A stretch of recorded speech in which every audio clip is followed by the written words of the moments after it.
And we are live with Dr. Dan Kalish, my mentor and friend. Dr. Dan, when he first started his mentorship and his functional medicine education program, I think it was that 2006, 2007, almost 18 years now. I'm like, wow, feels like a century ago. But I was one of Dr. Dan's first students, and I thought Dr. Kalish did an amazing job teaching, laying out physiological principles, biochemistry, really looking at things from a clinical application standpoint, what works to help get patients better. So I'm really excited to have Dr. Dan on today's podcast. Dan, how are we doing, man? Good to see you. Yeah, very good. Good to chat with you again. It's been a little while. Yeah. Yeah, it has. It's been a bit. So, what are you up to today? I mean, I kind of put you in the category with Dr. Bland of like the fathers of functional medicine. Definitely one of the OGs. So, it's great to have you on the show here. Yeah, I know. At age 60, I realized, it's over a 30-year career. So just the fact that I've lasted this long kind of qualifies for something. But I'm as always, maybe even more so interested in this, lab interpretation. Like and that's become, I think, more and more as the years go by, my niche. And really understanding and going deep, not into like the newer labs and the newfangled fancy stuff, but deeper into the more fundamental tests and figuring out ways to teach that and disseminate that information so that practitioners have a really good founding in the basics. And I think with an industry that's growing as quickly as functional medicine, it's kind of tempting to do only the newest and latest stuff, and a lot of practitioners miss out on developing their skills for the essential fundamental part. So I'm kind of stuck in that lane, and as new practitioners come in more and more, we see just how important it is to learn the basics that you learned 20 years ago almost, right? Organic acids, adrenals, how to really do a good GI program and all that. I remember back in the early 2000s, a lot of the practitioners were coming out. They were just really throwing people on lots of hormones, lots of hormonal creams. And the adrenals were kind of this like lost hormonal system that really wasn't addressed, which was so important for stress and inflammation. And it's that backup generator for hormone production for most women. And so that was kind of that area that you really made a niche and really hyper focused on the adrenals, where most people were just like, here's some testosterone, here's some progesterone, here's some estrogen cream. And I felt like that was a big area you focused on. I felt like a lot of other people kind of philosophically, they would go into like strong detox programs, strong gut killing programs. And you had this idea, which I mean, it's prophetic and it has served me with 10,000 plus patients under my belt, is you got to build up that person's constitution, Yeah. their body's immune system, their ability to handle a detox program, to handle gut killing, because that is actually stress on the body. So we got to build up that stress handling capacity system first. And I think you're one of the first person in my life that brought that philosophical construct. Yeah, Timmons taught me that, and I Hmm. still see it. I still see missing that idea as one of the most common mistakes that leads Huge. to bad patient outcomes. Because the doctor might be doing the right GI protocol or right detox protocol, but if the patient's not ready for it yet, it can backfire big time. And I think it's so tempting, especially for the younger doctors, to jump on what's really the most important thing and do that first, and not to lay the foundation of the adrenals and the lifestyle. Um, so you're setting the patient up so you can do this more advanced work later. And that, even with students that we just signed up this year, doctors who are new to functional medicine, they just want to jump in and do the gut protocols and detox protocols on day Hmm. one. And as you've learned, right, it just doesn't always work. It can work, but it doesn't always work. And you're always better if you're well prepared and you get the groundwork done on the adrenals first. And that is so counterintuitive to people. It really is. And I'm going to put Yeah. the link for the KalishInstitute.com, Kalish with a K, Institute.com. I'll put the link in the description so you guys can look at it. If you're a Yep. practitioner or even you're a patient and you want more information, please go see Dr. Dan's website. When I have clinicians and friends text me, they're like, who should I go see? I want to get into this functional medicine thing. They're like, should I do IFM? Should I do A4M? I'm like, go see Kalish, because in the end, you have all this fancy information. But it has to be wrapped in a philosophical clinical framework that is tested to get patient outcomes. If you don't get a patient outcome, I don't care if it's New England Journal of Medicine article. I don't care if it's some other doctor talking about it or lecturing around the country. It has to have clinical outcomes, meaning getting patients better, getting them feeling better. If it's not on that framework, forget about it. Yeah, it's so true. And it's hard. I think it's hard for clinicians to differentiate with all the information and noise out there, what's actually going to move the needle with a patient versus just what's maybe got some research behind it, but doesn't have any practical application of utility to it. It's really hard to differentiate that. And then you end up stuck with a beautifully designed program that doesn't do any good and the patient doesn't feel any better. And that's really not the point, is it? Uh, Yeah, exactly. And you were one of these people. I remember in the late '90s, you were working with Bill Timmons, and you were working with even Dr. Diana Schwarzbein, an endocrinologist. And you were, uh, I remember this one thing where you're like, shit, all these patients have these hormonal issues, and you were doing this thing where you were just cutting gluten out for the first time. And this is when gluten wasn't even a thing. Now you go yeah. into restaurants, you got the gluten free everywhere. Like this is 25 years before gluten was ever talked about, and you were working with mainstream endocrinologists cutting gluten out, or you were working with Dr. Timmons and in doing saliva testing before that was even big. So you were like way ahead of your time before these things were even on anyone's radar. Yeah. It's so funny. I remember the first time when I was in a restaurant in Arizona. I was doing a conference, and the waiter came up to me and said, "We have like gluten-free items on the menu," and I just started laughing. I was like, "You have no idea what you're No talking idea. to, do you?" But it was like this cutting-edge restaurant, super hip, and they're like, I was like, "Oh man, you're like 10 years past the time." And I think the thing about it now, if you think about like the present day, right now, today, is that is this what they call a hockey stick graph, right? When as businesses grow, and and for a long time we were kind of on the flat part of the hockey stick, and then it started to go up. Now I feel like we're like on the stick itself. The growth of functional medicine and the numbers of people rushing in on the patient side is just hard to comprehend. And then on the practitioner side, equally large numbers of people rushing in, but how do they know what to do? And how can you tell that the functional medicine practitioner you're seeing is any good or not? Like patients don't really have a way to assess. So if you're That's a walking in, problem. right? If you're walking in, like forget like obviously there's like podcasts and videos, you can find someone that resonates with you. But if let's say you're just going in blind and you're calling up a functional medicine doctor, like what are the top 3 or 5 things you're doing to assess can they help me? Yeah, I guess talking to other patients that have been through their Hmm. program, and again, I hate to just keep saying this, but just making sure that they have basic lab assessment skills because a lot of people don't. So a lot of people are just throwing gobs and gobs of supplements at people and just hoping that it works and not really understanding the fundamentals of the physiology that we're trying to correct, you know? And that just ends badly for patients. It just ends up causing side effects and problems. And nobody that we work with has a supplement deficiency that can be solved just by guessing. you know Things are so individual. The biochemistry is so different that having a practitioner just doing generic programs, it's not going to work. And you're one of the big you know people out of the gates where you were doing stool testing before it was really even a big thing. I remember your personal story. What you had the parasite, right? Antibaby yeah, histolytica. exactly. Yeah. Yeah, and if you could have a big gut infection that's impacting absorption or creating gut permeability and just lighting up your immune system, stressing out your adrenals, I mean, you just won't heal. I remember back in the day, you were one of the big people really on top of the gut before that was even fashionable. Yeah, I know, and now it's all microbiome, microbiome, Yeah. microbiome. And here's the interesting thing that I'm learning now is that a lot of the things that we did 30 years ago to help improve patient health, which were gut centric, that really made huge differences for all kinds of different conditions, as you've seen in your own practice. A lot of that was working for different reasons than we understood at the time, you know?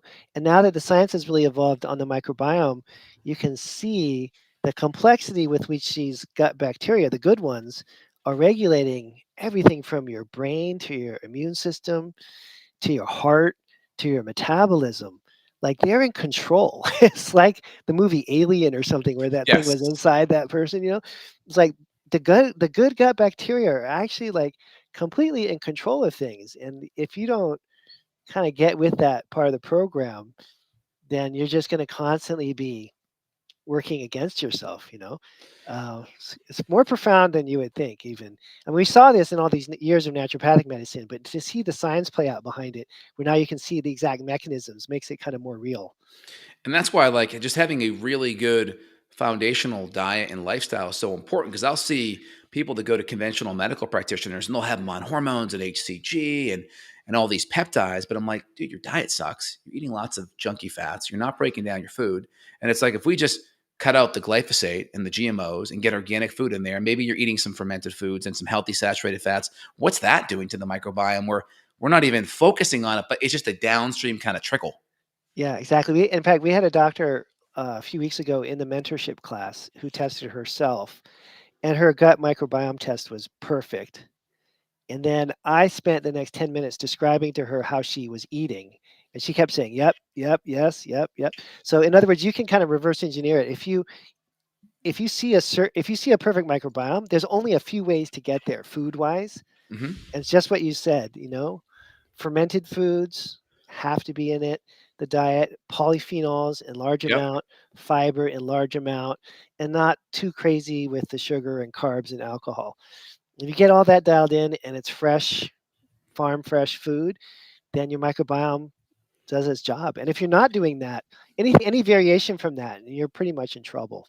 How are you adjusting macronutrients today? So, like we talk about fiber, are we talking like more like non-starchy vegetables, or are you doing more safe starches? And then, how do you know when someone's doing too much? Are you just looking at gas? Are you saying, hey, you're insulin resistant, your waist is too big, maybe we got to be more leafy greens versus starch? How do you adjust that Yeah, there's a couple of ways. I think the easiest way for a lot of people is just to cut out all the starchy carbs completely for 2 weeks in the beginning? Yeah. and then to start to titrate them back in. With like usually we'll do like a quarter cup of rice with each meal and then a half a cup with rice. And if you kind of gradually bring the starchy carbs back, well, here's the thing, and you want to have it so that the starchy carbs are enhancing your energy, not making you more tired. And Yes. I know for me, like if I have like let's say a cup of rice at dinner, and it's just an easy thing to measure. That's why I use rice. It's easy to measure. So if I have a cup of rice at lunch, I'll for sure be feeling like taking a nap an hour or two later. And if I have zero starchy carbs at lunch, my energy is good the rest of the day. If I have zero starchy carbs at dinner, then I crave sweets. So I do my starchy carbs at dinner. So for each individual patient, I think there's also a timing issue that's going to vary about when you deliver, the right amount of starchy carbs, figure that out, and then figure out when's the best time to deliver it so that you keep the insulin levels right where they should be. Um, and I think we could almost solve all health problems if we all just walked around every day thinking, where's my insulin? Where's my insulin? Where's my insulin? Don't screw up Yeah. my insulin. Don't screw up my insulin, right? I mean, that's like, turns out to be one of the biggest keys to all of this. And every time you screw your insulin levels up, you're going to be paying the price for a while, right? And I tell patients, like, I've kind of coined it functional glucose tolerance, right? Where you Hmm. take your blood sugar before a meal and then you look at it at least 1 to 2 hours after. We want to be back below 100 within hour two, definitely Yeah. hour three, because it's the higher your blood sugar goes, the more insulin you make, right? And so if your Yep. blood sugar kind of snakes along, we're making less insulin. So that's a good, if people are more sciencey or geeky and they want to measure it, get like the Keto Mojo meter. This is a good one because it Bluetooth connects and it graphs it on your phone so you can see it. I tell patients pick a random breakfast, random lunch, random dinner and see where you're at. And if your blood sugar is going more than 120 to 140 and taking more than 2 to 3 hours to get back down below 100, then you're probably doing too much. Adjust the carbs or do a 5-10 minute walk after the meal. That can lower blood sugar 20, 30%. 5-10 minute walk. That's it. Such a simple thing. Crazy. Yeah. So I'll tell people go do an interval like it's Thanksgiving. You're going to carb it up. Go to an interval training in the morning, 15-minute sprints or something like that. That kind of clears out some of the glycogen. And Hmm. then when you excess carb, just do a 5-10 minute walk after the meal. And that will give your muscles that extra ability to pull out those extra carbohydrates when you eat it. Yeah, it makes a huge difference. You know what I've done recently too is I've had standing desk I'm at right now, and then I have Me too. a treadmill that I use. I'm Me not too. on it right now because bouncing up and down on video is kind of rude, Yep. but I spend at least 2 or 3 hours on the treadmill at least. And that's made a huge difference. Just Me so tue. I just don't like to sit anymore, basically, for long periods of time. It's just like Oh not yeah, at and all. the desk I've gotten, I'll put the link. I got the Rhythm Fun one. I mean, it's $100 on Amazon. I think it Hmm. goes 4 or 5 miles per hour. It can do an incline too. I walk 15,000 steps a day on a slow day with patients. It's Yeah, amazing. Game yeah. changer. I mean, people talk about exercise. Just walking is a game changer. But obviously, resistance training helps. But just if you're just doing like a 30-minute workout, but then you're sitting all day long, that is totally not good either. So you want kind of that balance, right? Yeah, that's what I realized for sure. You have to have just constant movement, basically. We need to be moving pretty much all day long. 100%. So the stand desk and the walk-in's been a big one. Now, I kind of switch gears a little bit. Mhm. Pregnenolone. Yeah, Pregnenolone is one of my favorite supplements, and you're like the only person that really has ever talked about it out there. I know. It's crazy. Pregnenolone. Is that the it is, like, nobody I've never heard any practitioner Oh, ever really do, like, a lecture on pregnenolone, and no. as it is hands down the most effective thing for everything. It's like my big fat Greek wedding with the, Yes, what was the it, the Windex. Windex? That's Yeah, yeah, Windex for everything. So, exactly. like, if your cortisol is high and you're stressed, it works. If your cortisol is low and you're exhausted, if you're anxious, it makes you less anxious. If you need more energy, it gives you more energy. I mean, it does numbers on your blood sugar like you couldn't even believe, right? And that nobody ever uses pregnenolone. And I mean, I don't know about you, but I can't remember the last person that had a side effect from it. Like the side effects are like almost zero, you know? And But when you do it liquid, you can titrate it up anyway and find a dose that works almost always if there is an issue.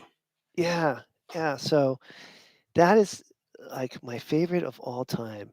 I think that and Makuna, those two are like, For the dopamine. yeah, it's Makuna for the dopamine. You have to do it. You can't just take it on your own. You need somebody who knows what they're doing to do the Makuna stuff. But um, yeah, why are these things not I don't know. I think what happens too is, the supplement industry tends to get pretty caught up in the latest, newest fad type thing, and pregnenolone's been around since, what, the '50s, so it doesn't have any cachet to it anymore, you know? Um, it's just been sort of left in the dustbin of, clinical nutrition. Yeah, So and I see some doctors like Brownstein or there's a couple other they'll use Cortef or they'll do a lot of bioidentical cortisol, but the problem with that yeah, is when the adrenals get really depleted, the mineral corticoids also go downhill, and so your ability to hold on to potassium and sodium and your electrolytes goes down. And so then if you can't do that, you need sodium and potassium for the sodium potassium pump to work. So now we're going back to cell physiology 101. So if the sodium mhm, and potassium aren't there, not because you're not eating it, but because you're peeing it out because your adrenals are too weak. And so then that's where pregnenolone, I think, really plays a big role. And so I've been really playing around with getting the electrolytes dialed in with the pregnenolone. That supercharges the cell physiology to work better. yeah, yeah, that makes total sense. We do one without the other, it's not gonna be nearly as effective, Exactly. Yeah. And so that's pretty cool on that. What other? So let's talk about the Makuna. You kind of went there. I remember you had your class in '07. I went on Makuna for the first time. I remember I was in LA and I was dosing it up, and I took it and I literally got up and it was a Sunday morning and I felt drunk and I had to do this and I'm like, I'm not drinking. What the hell happened? And I had to sit there and think, I'm like, did someone drug me? Like, did I drink a roofie last night? And then I was thinking back to you and I'm like, oh, I overdosed on Makuna. Crap, this is what it feels like.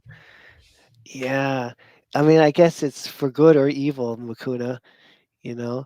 I think a couple things about it, you gotta have that tyrosine base in place for it to work Hmm. right, and most people don't do that properly. Hmm. And Hmm. then it's gotta be graduated, you can't just get on it. You can't just start taking Makuna one day, you gotta start with tyrosine and ramp yourself up, and then you gotta figure out, like, how much 5-HTP do you need to make the Makuna work? And most people don't even think about that. So they just hit the dopamine side so hard, and eventually you start to deplete the other neurotransmitters, and then then you end up with an even bigger problem than you had when you started. But if you Because can get all those things dialed in, it works. that aromatic decarboxylase enzyme, that enzyme is the same one that metabolizes the dopamine. It's the same one that metabolizes the 5-HTP, right? So if you Yeah. upregulate the enzyme, but then you're not putting some of that serotonin in over time, then you're going to deplete the serotonin, right? That's the thinking on it. Yep, exactly. And that is most obviously exemplified in Parkinson's patients who, in order to survive, have to take L-DOPA, and they end up with very low B6 levels and very low serotonin levels at the end of the day. Exactly, and like with the cinnamon or the levodopa, right? They're Yeah. they're at they're lowering that serotonin. Plus, you mentioned the B6. Now, I always started out with like 3 to 6 grams of tyrosine, over the course Mhm. of the day. And if I could get someone on that level, then we bring in the Makuna. And I remember your sentiment is if you feel nothing, that means you need it. If you feel great, you definitely need it. And if you feel Yeah. loopy or drunk, then you went too far. That was kind of my Yeah, yeah, that's a good yeah. summary of it all. And then we start, and you can test too. You can see the catecholamine markers and all that. So at least you have a clue when you're getting started. It's also just part of the stress response to become depleted in the catecholamines. So I don't know. It's pretty common, right? You're going to have that. And so the other cofactors are going to be what? B6. Are you putting in vitamin C, calcium, like the folate, B12? What are the other big ones that you find are needed for that to work? Yeah, what you just listed out, and then the sulfur containing stuff like cysteine or methionine. Talk about that because that was Yeah, what's his name out of University of Minnesota? Hins, Marty Hins. Remember right. him? You Yeah, used to yeah. work with him? No, no, I haven't talked to him in years. Yeah. But he was always about like cysteine, cysteine, cysteine. I use N-acetylcysteine now because that gets converted to that anyway. Are you doing NAC over cysteine? Yeah, you can do either Same thing. NAC or methionine. Methionine Yeah. or SAMe. That's a little more expensive though. Or SAMe. Yeah, SAMe sometimes works really well, but it is extremely pricey. Sometimes SAMe can work by itself, and then that kind of drags you into the whole methylation thing, which is another can of worms. But Mhm. I don't know if you look at any brain program, virtually, I would say any immune program, any gut program, they all need NAC, right? NAC for biodisruption of biofilm disruption or whatever. NAC is a precursor to glutathione for any kind of detox. NAC it just shows up in every protocol. I give it to What's the I give it to mechanism? almost everybody for different reasons, but Oh, I recommend it for one antiviral. So when there was that virus hanging out a few right. years back, wonderful on that. Uh, Yep. any pneumonia issues, break some mucolytic. They've been using NAC for pneumonia for a while. Also, it's first line therapy with cystic fibrosis when they don't have the lung Hmm. mucus going on. They've been using NAC since the 60s for liver failure due to too much Tylenol. Right, right. So if you're a parent and you're put in a position where you have to give your kid Tylenol, guess what? Tylenol just depletes glutathione. So if you have to, take it with an NAC glutathione to protect the liver. Yeah. It ends up, and then yeah, anyone who's exposed to environmental toxins, which is all of us, you need the NAC. They did a phase 3 clinical trial 2 years ago comparing NAC to minoxidil Uh-huh. for hair loss and hair growth, and it Uh-huh. outperformed minoxidil. Did it really? Yeah. Oh, nice. So there you go. There's a whole other reason. Oh, there's so many good benefits. So going back to Hins, right? Hins always used to say that NAC or cysteine was really important for the catecholamine synthesis. I couldn't find a lot of mechanisms on that per se outside of the oxidative stress mechanism. Did you have any more insight on why that was so important with dopamine? He always used to harp on that. Yeah, so if you look at the methylation cycle, I can just see the diagram in my head, but I don't have I'll it in pull it front of up. me. I'll pull it up. Yeah. And how methylation, maybe if you have an image that has methylation and glutathione production together, Hmm. and there's a whole transsulfuration pathway that's kind of connecting them. Um, so there's certain nutrients you need to methylate, and then there's certain nutrients that you need to make glutathione. And then they're kind of yoked together, those two processes, so that when the body's under oxidative stress, we're going to be forced to make more, your cells are forced to make more glutathione, and that comes at the expense of being able to methylate. And so I think the idea is if you have any kind of a brain issue and you want enough glutathione in the system, yeah, there we go. Let's see. You want enough glutathione in the system to cover off on everything, then you need let's see, do you see the NAC there? Oh yeah, I see it at Yeah. the top there. I see the cysteine at the top there Yep. Cysteine. and the Yep. glutathione. Yeah. So that ends up that cysteine, or if we're talking about in the supplement form, you could do N-acetylcysteine, ends up being one of the key connectors between, because that gets your glutathione levels up and that allows you then to methylate properly because it's reducing your oxidative stress. Otherwise, you end up in a situation where you've got some oxidative stress, you're cranking out glutathione, but you're depleting. Yeah, yeah, there you go. That's a perfect one. You Yep. see the So your you see protein up here. There's your methionine, right? And this is where folate and B12 kind of interact over here on the methylation cycle. Yep. And then essentially we're taking methionine and we're converting it down to cysteine. And if it gets stuck at homocysteine, that's where, the Kilmer-McCulley heart inflammation thing comes into effect there, right? Yep. And then you can see the cysteine below there. So you get that pathway down to glutathione gets dramatically accelerated if you've got oxidative stress, which is going to deplete your ability to methylate. And then what's not on here, but you kind of imagine it, is that in order to make, I should say, in order to break down the catecholamines, you have to be able to methylate, right? Because it's CompT is the enzyme that's doing that. So that's catechol O methyltransferase is the Transferase. actual enzyme. It's a methylation process, right? And so if you can't methylate, then your whole metabolism of the catecholamines, dopamine, epinephrine, and norepinephrine gets screwed up. And what's a weird factoid of the day? I have no idea why this is set up like this by the design team, but the other human product that's controlled by that same enzyme, CompT, is estrogen. Isn't that weird? Really? Estrogen's broken down by CompT.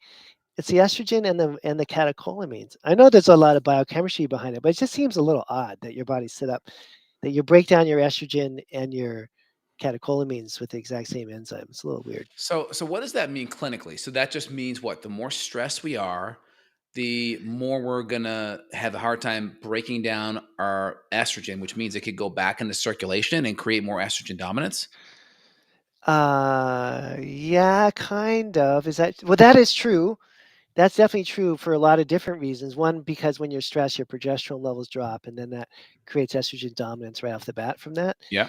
But I think the CompT in relation to estrogen, not so much people think about it as stress related, but more like breast cancer prevention related, right? That makes Because sense. if you're not metabolizing your estrogens well, and they act as a growth hormone, and they can trigger problems like breast cancer. So you really want the comp for on the estrogen side, separate from the stress issue with the catecholamines, you really want that enzyme working right because it's one of the things that helps protect you against breast cancer. If that enzyme is screwed up, then your estrogens can build up. And then there are these different estrogen metabolites, some of which can be cancer causing and some of which are cancer protective. So you want to make sure if you're, and the short version of that story is that if you're methylating well, then it all works out. But if you can't methylate well, then you run the risk of generating these cancer causing estrogen metabolites. So you're right back to the same nutrients that we just looked at, but and now it's under breast cancer prevention versus under your brain health. And for COMT, the big nutrients they are going to be, yeah, we're going to still be in that methylation cycle, the B6, B9, B12, but also then magnesium also plays a big role in that too. Yeah, I know. It comes back to these same nutrients. And then NAC is in the middle of that every time, right? Because of that diagram you just showed, you can see where the cysteine is. Because it's the glutathione production that creates this whole cascade, right? So the exposure to oxidative stress, now your body's forced to make all this glutathione. So your cysteine gets chewed up, and then that screws up your methylation that's right above it, right? And also, people forget too. People kind of been jumping on board with glutathione, but what you'll find when you look at the literature, glutathione's too big to cross the blood-brain barrier, but cysteine can, and then also convert to glutathione in the brain once it crosses the blood brain. We kind of knew this in neurotransmitter world 15 years ago. You always would say, hey, we can't just give serotonin. It's too big. It won't cross the blood brain. We can give 5-HTP. It'll cross, and then we can get serotonin, melatonin in the brain via that way. Yeah, yeah, yeah. That's pretty basic, and it turns out to often be better to let your body take that raw ingredient and make it at its own pace. Plus, it can do other Hence, things with it. If you don't need the extra glutathione support, there's a gazillion other things you can do with NAC. and then hence we get back to the working theory of why pregnenolone was always so good. Because it's cholesterol, pregnenolone, and then pregnenolone goes out to your sex hormones, the DHEA, to the progesterone, to the cortisol, to the mineral corticoids, right? It spreads out. I know, and that's why I've gotten pushback over the years from doctors saying they don't use pregnenolone because well, it's because they never tried it. Because anyone who Right? tries it, like you, Yeah. still uses right will use it. But they say, oh, because it's at such an early stage of the pathway, I don't know where it's going to convert. But it turns out that the wisdom of the body. Now, the wisdom of the body is not always the best thing, but in this case, the wisdom of the body it really does take care of things, and the preg seems to go where it needs to be. Um, Yeah, I know. It's pretty amazing. And Like, what do you see? I'm seeing lots of guys, lots of young guys. I mean, I'm talking like 30s, even early 40s. They're just getting put on testosterone replacement really, really early. And I'm yeah, seeing a lot of these because the wisdom of what you always did with your hormonal support, you always microdosed it. And your teachings would always be the yeah. more you microdose it, you prevent aromatization. If it's a Mhm. testosterone, or you can do the opposite with a female with certain enzymes. Also, if you go too high, you can disrupt the feedback loop because you're thinking, and I want to put words in your mouth, but your thinking was, let's reestablish HPA axis function. There's natural diurnal rhythms to how these hormones work. Let's do it multiple times a day versus once a day or once a week. We're in testosterone once a week. And let's try to do small amounts where your body can do with it what it needs. And we're just replacing what's missing, not giving a physiological amount, just giving a physiological bump. Does that sound right? Yeah, that's exactly right. Yep. Mimicking internal production as much as possible. So I see these guys coming in on 100, 120, 150 milligrams of testosterone injection. And a lot of these MDs I'm seeing, they're getting lazy. They're putting like arimidex or they're compounding estrogen blockers in the testosterone because it's going downstream to estrogen. Yeah, it's very difficult to work with males with just using testosterone when there's underlying upstream problems. Even if you could get the testosterone dialed in, you still have left a whole series of problems upstream that you never addressed. So, and it's pretty hard, as you've seen, I'm sure, to get the testosterone working right because there's so many other things that end up happening. Yeah, it's sort of a nightmare. And there's ways you can boost testosterone naturally. I mean, you get the adrenals working like we're talking about with preg and DHEA, and then there's plenty of plants and other products and nutrients like boron that can get your testosterone either freed up from sex hormone binding globulin so you can use it more, or just produced more. Um, I've had really good results with that, and you rarely need to use actual testosterone if you're doing it right. I agree. Like I've had patients that have had low T. I've been able to double most guys' testosterone. I mean, we do it first off is sleep. That's really good. We can use cold exposure, whether it's a cold plunge or cold showers. We can do red light therapy. Ashwagandha, studies on that increase free testosterone 20%. We can add saw palmetto, increase free testosterone 20%. Make sure the foundational micronutrients like zinc and selenium are in there. Make sure you're eating grass fed meat. And magnesium is another big one. And then there's different glandulars. There's different glandular products that Mm. have a lot of nutrition in that glandular tissue that our systems can use as well. That I've been able to double most guys' T if it's necessary on that level. Yeah. The only thing I would add to that is boron can work really well, SHGB, right? That helps the right? SHGB. And then cold plunging, like you just sound like you're insane when you talk about what it really does, unless you've done it, Hmm. because it's so effective for so many things. Do you have one? Absolutely, yeah. Mine's right over there. Every day, not every day, almost every day. Um, and it's the most probably the single most life-changing thing you could ever do. And you gotta combine it with sauna, obviously, and be kinda smart about how you do it, but it's so much more effective than I could ever have imagined.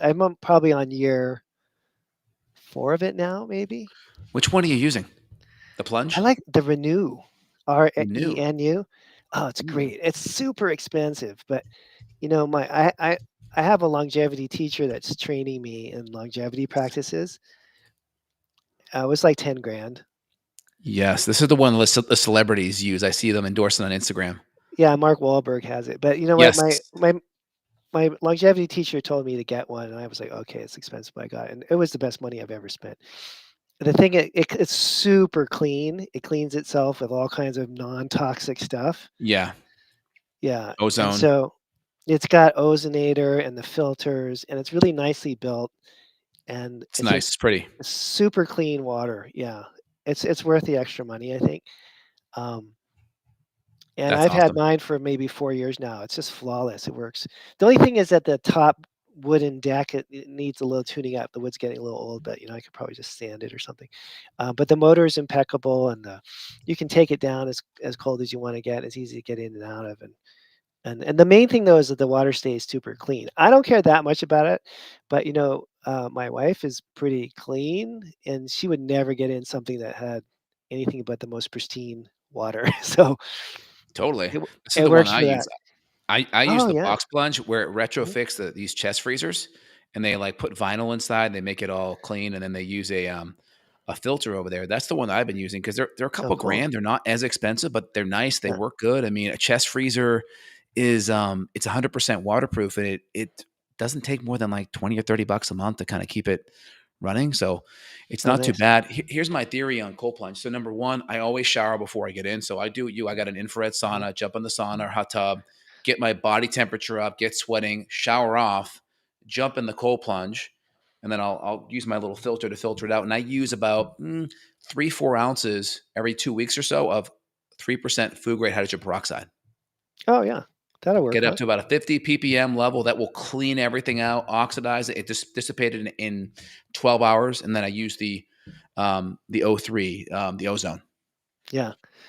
But yeah, cold therapy combined with heat, it's Powerful. really so many changes. Yeah, testosterone, every hormone you can imagine, your blood sugar gets affected. I mean, everything, all the inflammation, everything in our body is inflammation generated in terms of all the bad stuff.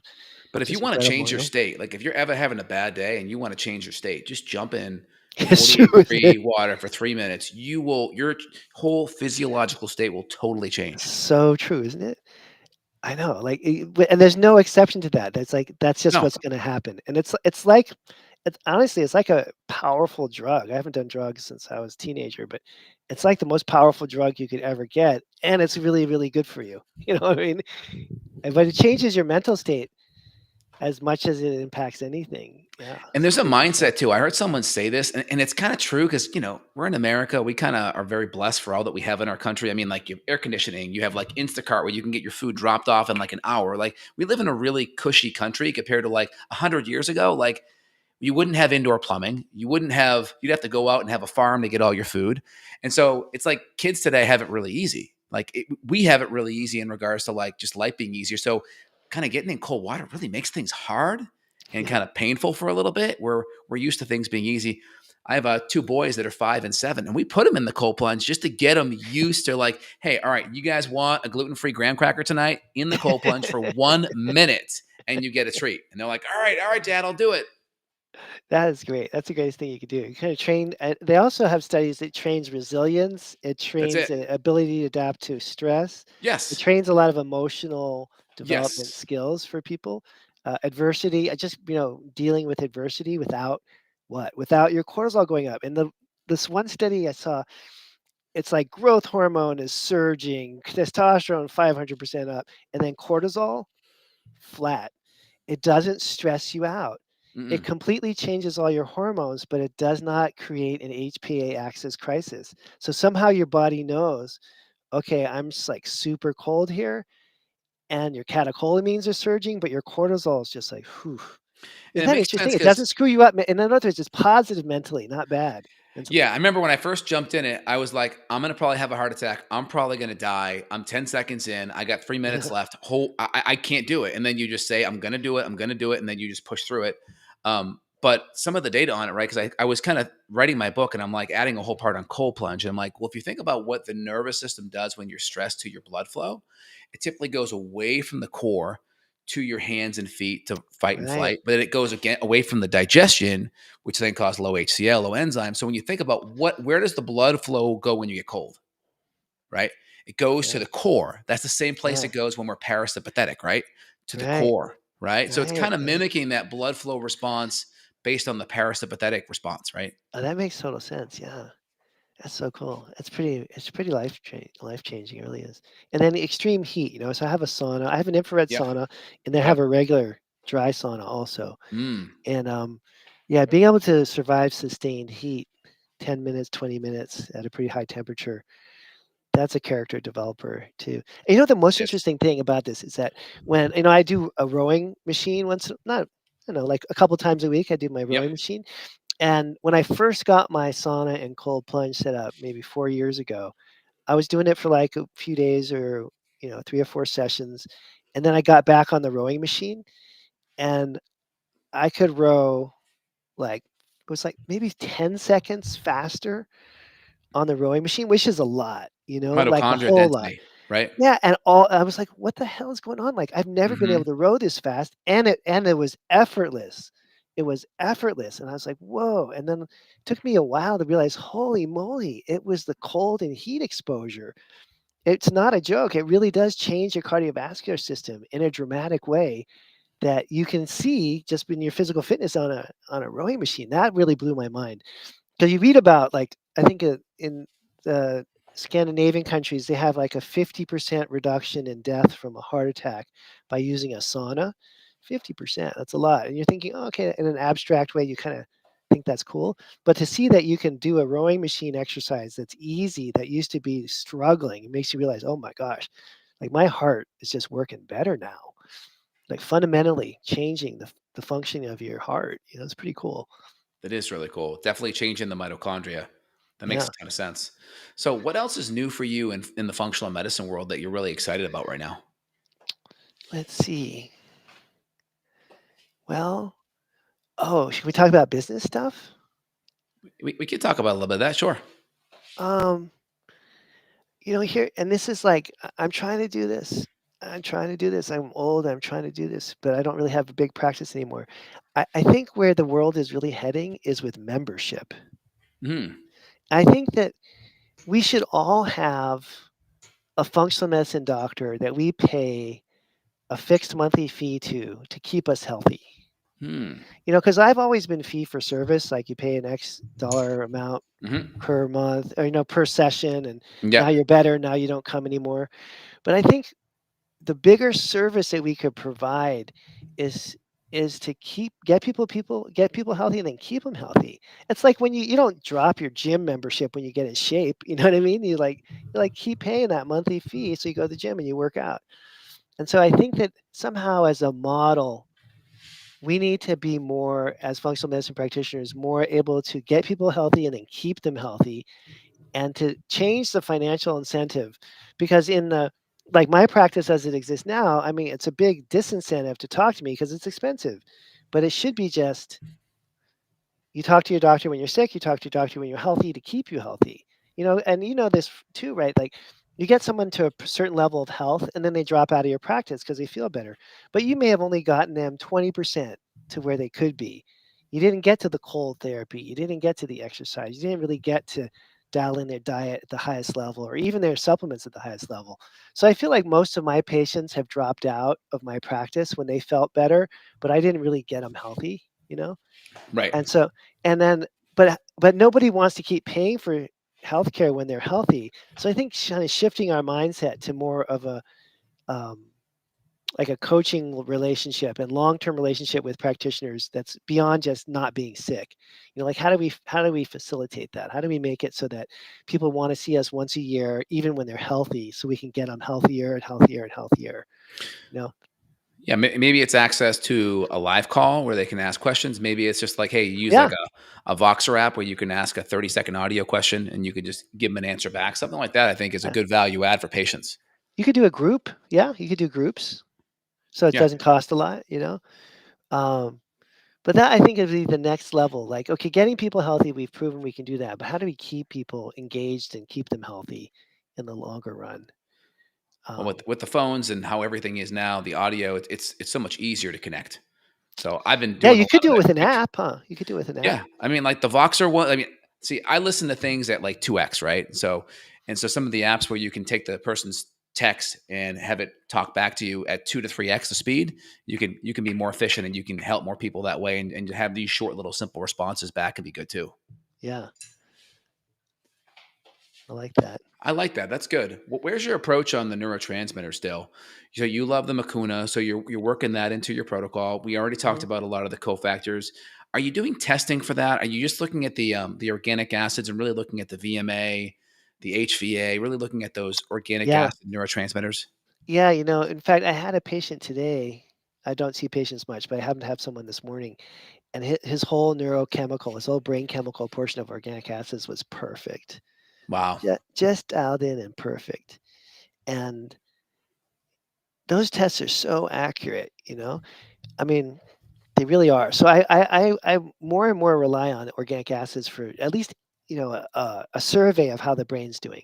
And if there's a lot of neuroinflammation on that part of the test, the quinolinic is high and that kind of stuff, and if the metabolites are all over the place, then the person's stressed, and I think that and then also I think when you see enough people that have a perfectly healthy brain and their lab matches that, then you realize, oh, okay, this is like the goal. Like everybody should have this ability to sleep easily and well, not be depressed, not be anxious, not be like stressed out of your mind with every little thing that happens. People have a certain amount of equanimity and balance, when their brain is in good shape.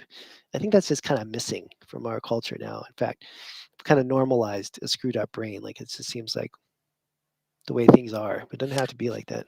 What are the big stressors? Is it just too much on the phone? Is it too much of the pesticides and the various chemicals in our environment? Is it not enough protein, not digesting it enough? Is it everything? What is it? Yeah, if I was going to order it, I would say physical conditioning is the most important thing. Like being in ridiculously good physical condition gives you a lot of immunity against other stuff. Hmm. And then I would probably put uh, like emotional, spiritual health either before or after that, and then food, you know. Right. But I have plenty of patients that eat impeccably and are totally screwed up because their body's not in good physical shape. They just can't use the nutrients because they don't have enough muscle mass and their VO2 max is like crappy. And and in the reverse, I have lots of patients over these years who have very, very top physical conditioning with crappy diets, Hmm. and they look a lot better on the labs than the opposite. So in other words, like you could dial in your nutrition perfectly, but if you're not exercising, it's almost a complete waste. Or if you And have of course, parasites and you can't absorb things and your stomach acid's low, that's a big one. oh yeah, if there's any kind of gut infection, no matter what Oh, you're eating, yeah, you're screwed. Yeah, yeah. No, yeah, that makes sense. What's your diet looking like these days? I remember you started off kind of gluten-free, soy-free, kind of dairy-free kind of guy, and you would adjust your macros. You always seem to be a little bit higher carb. You were kind of more of a, you could handle more carbohydrates. And I know you were paleo, then you were a little bit more yeah, plant-based a little bit, and you were kind of yeah. It's restricting true. meat. Where are you Yeah, at I've now? been all over the map. So Yeah, you have. now, uh, well, don't do what I do Oh, necessarily, but and I'll tell also you real what I quick for do. the listeners, you Yeah. were also a Buddhist monk for a handful of years, so you had that kind of background, right? Yeah, Too. I'm kinda back to that, so Yeah. I lived in, as you said, in a monastery in Thailand for 3 years, and, one of the monasteries we ate once a day and the other one twice a day. So I'm back to that. I eat 1 meal a day a couple days a week, and I eat 2 meals a day most days of the week. And then we were on vacation at the beach this weekend, and, okay, so did I have, like, I didn't have the pastries, but I definitely had like bread and eggs. So I'm back eating gluten again if it's really good quality grain. And that doesn't seem to bother my system at all. In fact, I really like it quite a bit. I generally don't eat until 12 or 1 or 2. And I find the longer that I don't eat, closer to 4 p.m. or 5 p.m., the better I feel. Um, and then you get into the problem of, okay, well, now I just ate, it's 4 o'clock, I'm going to have dinner. So that's why sometimes I just have 1 meal a day, right? If I'm going to eat 1 meal a day, I usually eat it around 5 or 6 p.m., even though I know it's better in the morning. Just my lifestyle doesn't work for the morning meal. So 1 meal a day, a couple days a week, and then 2 meals a day all the time, never really eating before 12 noon. I drink a fair amount of water.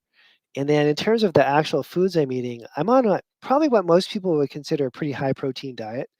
Mhm. Um, so I do a lot of eggs, meat, So you're doing fish. more of that now, because you were, like, Yeah, trying to do more lentils and beans for a bit, right? yeah, my body just doesn't do well on the Yeah. vegan thing, man. I just Mhm. can't live on the vegan thing. I Yeah. don't know what's wrong with me metabolically, but I just can't do it. So I'm pretty high on the meat, There's a lot of some dairy, anti-nutrients too. eggs. A lot of anti-nutrients in those foods. Yeah. And a lot of veggies, a little bit of fruit.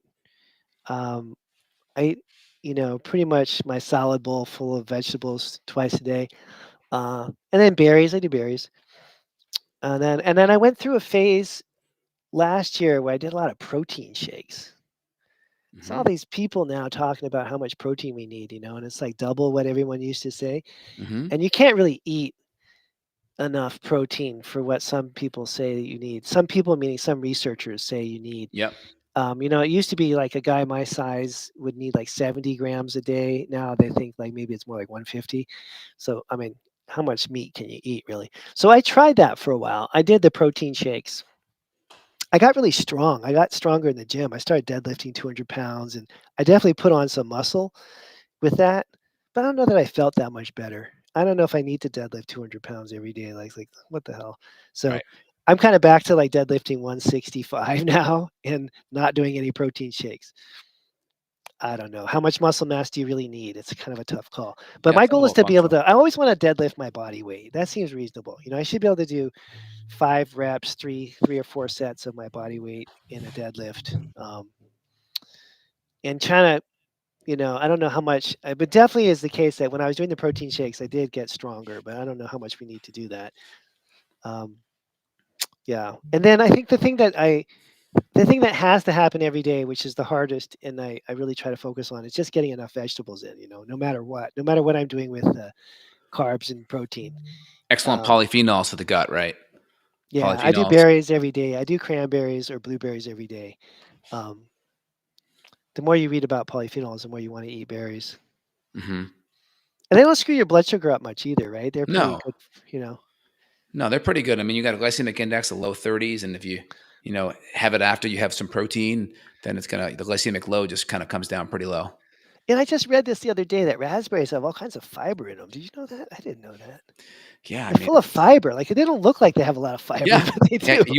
you wouldn't think that. Plus, they're lower FODMAP, so if Yeah, someone's got a lot of bloating or gas, you can do pretty good on raspberries. Usually, it's the blackberries or blueberries that are more problematic, but yeah, yeah. raspberries are good. Oh, then the other thing I kind of discovered, I'm a little late in the game on this, but eventually my students like yourself just wore me down, is the whole histamine thing. Mm. So I used to, I don't know, I just was avoiding low histamine diets for patients, but I've got a couple people a year now where it really does seem like their main problem is histamine in their foods. So I've kind of opened my I've gotten open to doing low histamine diets now, and I had a patient like that about a month ago. In fact, that was his whole problem was histamine. Surprising, you wouldn't think it'd be the case, but But then the question is, where is the histamine coming from? It's like, okay, the food, you can definitely cut out like aged meats or like, yeah, bacon or maybe some of the citrus stuff or if they're doing nuts and seeds. But then people don't realize, like, if you get like Klebsiella or Citrobacter or SIBO overgrowth, that bacteria can be making a ton of histamine. So you get this bucket, and then the bacteria yeah. making the histamine that's already full, or they got a bunch of mold in their home, and then the food is what that little bit that overflows the bucket. That's why I think I got away with avoiding low histamine Yeah. diet because I did so much dysbiosis treatment. Um, Yes, and just a good anti-inflammatory diet just tends to avoid a lot of histamine in general. yeah, yeah. So That's why it's like, I mm, mean, you kind of said it, like if you really work from the top, right? I think you always said like system-based approach versus a symptom-based approach. Systems are always way upstream, symptoms are downstream. And when you do so many things upstream, you're gonna because you do, I don't know, let's say because you eat these nutrient dense foods, right? You may be getting someone more zinc or more selenium and you didn't know there was a zinc deficiency, but because you got them eating more of this right, thing, you fix that, even though that wasn't even on your radar. And there's so many of those yeah, examples that you could give, anywhere from you improve dysbiosis by getting them to eat some fermented foods, or you got them to sleep yeah, better, which increased their growth hormone. But when you do the first principles upstream, so much of that trickles downstream. You may miss it, but you get it by default. yeah. That's so true. That's so true. That's why so many times you just do these basic things and you're fixing complex problems that you actually maybe never even knew were there. That happens a lot. And this is where functional medicine, I want to hear too, because you did the Mayo Clinic study, like this is probably over 10 years ago on functional medicine. And I always told people it's so hard to do a like double blind placebo control study on functional medicine because of the fact that medicine is always about controlling for a variable. Take this drug, take a water pill. Now we can control the difference.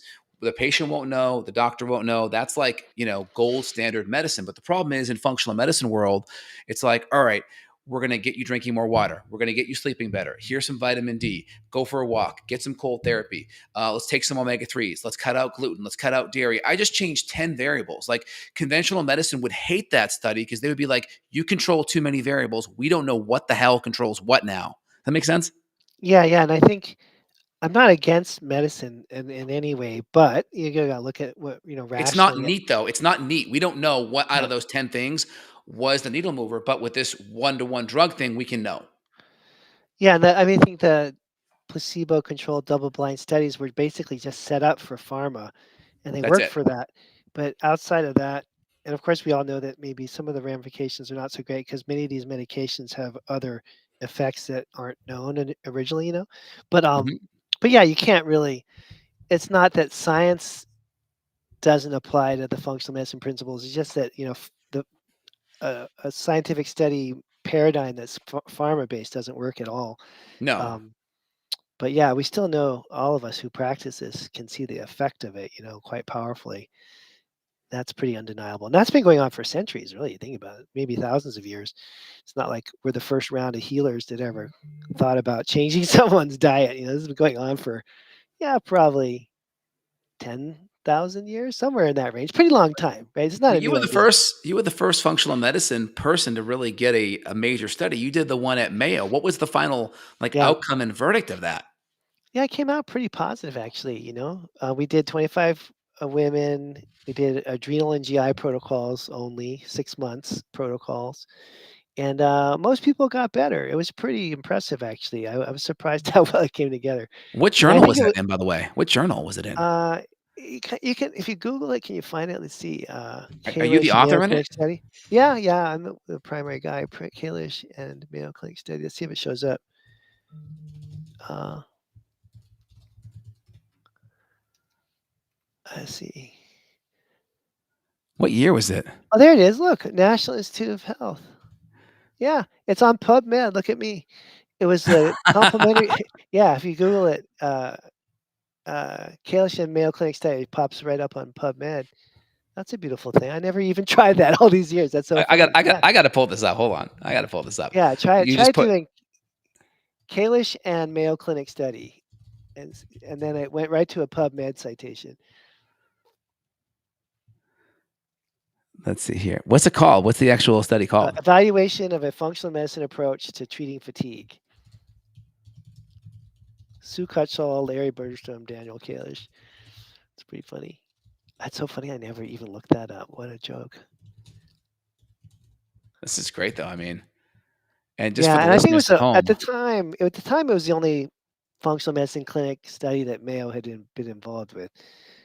Uh, and the Sue Cutshall's at Mayo Clinic in Minnesota. Larry Bergstrom is an interesting here it guy. So is.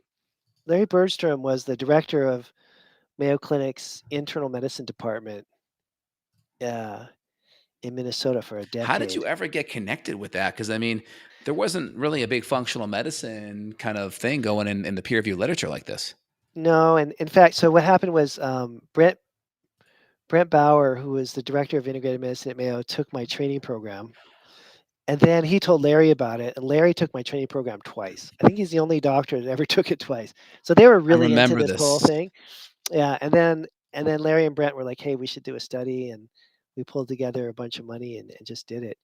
Um, that was pretty cool. It was a whole year of my life to do that. Oh yeah, look at that. There we are. So Wow. Larry was the head of integrative medicine. It was the head when I met Larry, he was the head of integrative medicine at Mayo in Scottsdale. But before that, for a decade, he was the director of their internal medicine department, which is arguably the most powerful academic department in the world, right? It's the internal medicine at Mayo Clinic. It's like 100 doctors under him. And they only let you do that job for 10 years and you have to leave. So he did his 10 years running that.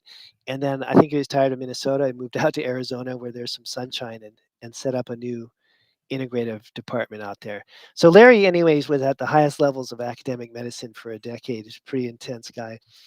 And then he got interested in integrative medicine after that. And, um, I need to get in touch with him. I haven't talked to him in a while. And look, they even mentioned your three body system approach, which I think is Oh just yeah. it's a Oh great cool. way to simplify stuff. Yeah, it for your was the body Kalish. system. Basically, we studied the Kalish method, which is kind of funny if Yes. you think about it. Wow. Kind That of is funny. this is the whole thing. Wow. Yeah, Dr. Brent Bauer. Yeah, Very cool. Wow. That's amazing, Dan. I know. You never Very know cool. what the world's gonna throw you. And one of my graduates, I won't mention his name, but, the he graduated from the Kalish method mentorship in June of one year, and in July, he was the first doctor that Cleveland Clinic hired to do functional medicine. Wow. So we've had a bunch of interactions with academic people, which is good. I mean, and hopefully there'll be more of that, so more Yeah. acceptance, of what we're doing here. Well, very cool. And I have Yep. a book coming out in just the next month here that you wrote the forward to on the thyroid reboot. So I appreciate that, and it's a great way to kind of to pay it forward to the next generation of functional medicine docs. Yeah, I'm excited about that. And your ventures in here, as I'm kind of slowing down and stopping, you seem to be going full steam. So it's super important. Yeah, it's Have like people one like baton yourself handing it doing it. off to the next generation, right? Yeah, that's awesome.